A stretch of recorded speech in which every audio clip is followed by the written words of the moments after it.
I posted on Instagram a second ago and had a really great conversation with a friend tonight about teaching what you know.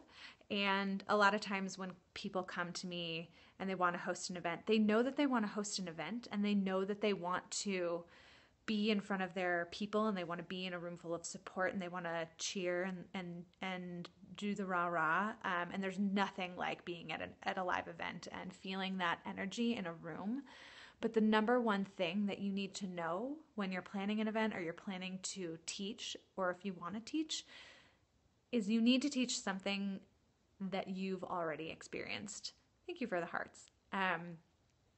And I see this a lot of times with coaches and marketing experts and gurus of any type who have done a coaching program or who have read a lot about stuff, and they show up and they teach theory and they teach things that theoretically should work and business practices and whatnot, but they've never really dragged face down in the mud and they've never really gotten over that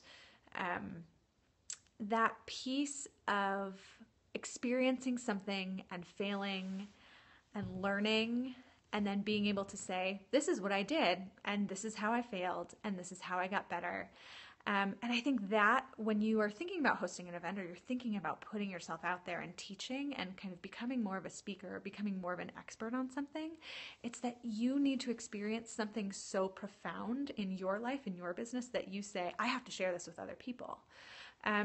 And it's really tough for me sometimes to go to events and to see people spouting theory or, this is what I learned in school and I've never really actually experienced it, but this is what I've been told. And that happened a lot in my early stages of my business. So I'm an event planner. I have been an event planner for 10 years. I have planned events, upwards of 1,000 people all the way down to an event for 5 people. And I would tell people all the time, I'd be like, this is like best practices for an event. This is what I've done before for clients. But it wasn't until as a business owner, I really sat down and did this for myself and planned my own event and got up in front of people and created a space where people felt welcome, that I could really inform my clients in a way that was authentic, it was real, and I could stand up in front of them and say, I have done this before and I'm going to teach you how to do it.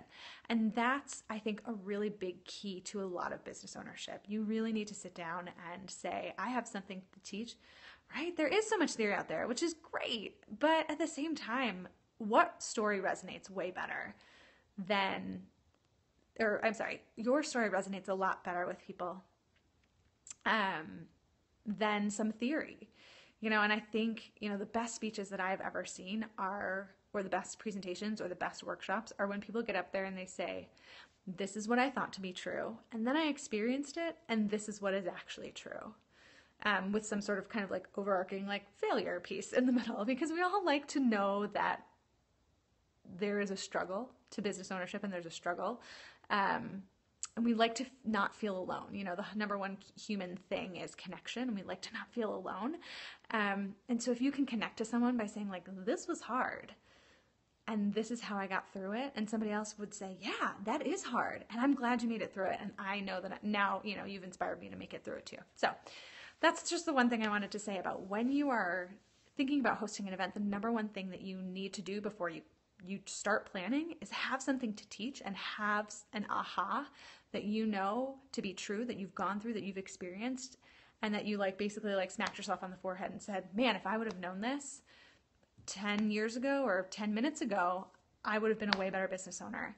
And teach that to people, or whatever. If you're teaching consumers, I teach to businesses. But if you're teaching to consumers, gosh, I really wish I could have given my my ideal clients and my clients, a really great idea, because I tried and I failed and I figured out a way to do it better. So that was it. It's super late at night. I just wanted to get on here because I haven't done one in about a day. And I'm looking at rolling out a challenge next week. And so can't do a challenge if I'm not scoping every day. Cool. I'm going to try and do one at normal business hours tomorrow because this late at night stuff, I don't know, people are probably sleeping. But anyway, well, have a good night and I will see you guys tomorrow.